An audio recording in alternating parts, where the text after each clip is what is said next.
भरोसे के बगैर कोई रिश्ता नहीं चल सकता, न बंदे का अपने रब के साथ, न इंसान का इंसान के साथ।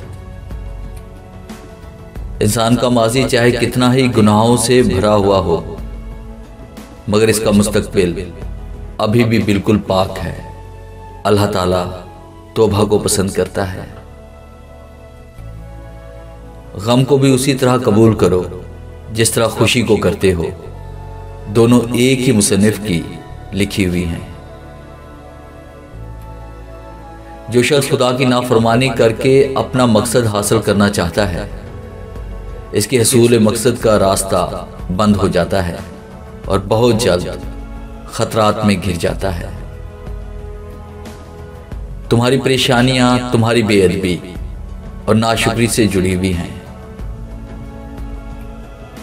आपका इल्म आपकी ज़ुबान से कम और आपके किरदार से ज़्यादा साबित होना चाहिए। इंसान जितना ऑनलाइन होता जा रहा है, इंसानियत उतनी ही ऑफलाइन होती जा रही है। जब घरेलू फैसले करने के लिए बाहर के बंदे की ज़रूरत पड़ जाए तो समझ लें कि आपका ख़ानदान तबाह हो चुका है। ये बात मायने नहीं रखती कि आप कितनी ज़ुबानें समझ सकते हो, सिर्फ दिलों को समझना ही आपको अहम बनाता है।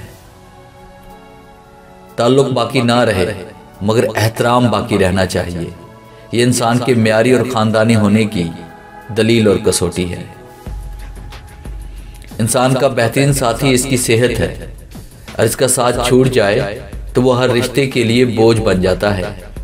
अपनी सेहत का ख्याल रखें। हमारे अंदर खुद को बदलने की चाह से ज़्यादा दूसरों को अपने मुताबिक बदलने की चाह होती है। मोहब्बत का इजहार तभी करो जब इसे निभा सको। बाद में मजबूरियों का सहारा लेकर किसी को छोड़ देना वफादारी नहीं। ज़्यादा समझदार और ज़्यादा बेवकूफ़ में कोई फ़र्क नहीं, क्योंकि ये दोनों किसी की नहीं सुनते। दिल में खोट हो तो दुआ, अता और मोहब्बत तीनों रास्ता बदल लेती हैं। जब बंदा मुखलिस हो तो इज्जत मेरा रब देता है।